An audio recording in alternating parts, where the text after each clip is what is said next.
চিকিৎসাধীন বৃদ্ধের ঝুলন্ত দেহ উদ্ধারে শোরগোল পড়েছে উত্তরপাড়া স্টেট জেনারেল হাসপাতালে। জানা গিয়েছে, উত্তরপাড়ার চকলেইন এলাকার বাসিন্দা নরেন্দ্রনাথ ভূঁইয়া শ্বাসকষ্টজনিত সমস্যা নিয়ে উত্তরপাড়া হাসপাতালে ভর্তি ছিলেন। বৃহস্পতিবার সকালে হাসপাতালের মধ্যে গলায় ফাঁস লাগানো অবস্থায় দেহ উদ্ধার হয়। সবার নজর এড়িয়ে কিভাবে বৃদ্ধ আত্মহত্যা করেছেন খতিয়ে দেখছেন তদন্তকারী অফিসাররা। বিষয়টি সামনে আসতেই হাসপাতাল কর্তৃপক্ষের নজরদারি নিয়ে প্রশ্ন তুলেছেন অন্য রোগীর আত্মীয়রা। হাসপাতালের গাফিলতির অভিযোগ তুলে তাঁরা সরব হয়েছেন।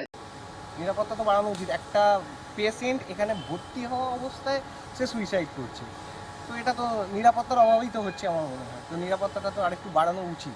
কি বলবো, এখানে এত সিসি ক্যামেরা রয়েছে, তাকে কি করে হলো? এখানে হসপিটালের কোনো নেগলিসি করছে হসপিটালের, আর কিছু না। এটাই কি বলার, আর কিছু না। কি করে হলো সেটা হসপিটাল স্টাফিরে বলতে পারবে।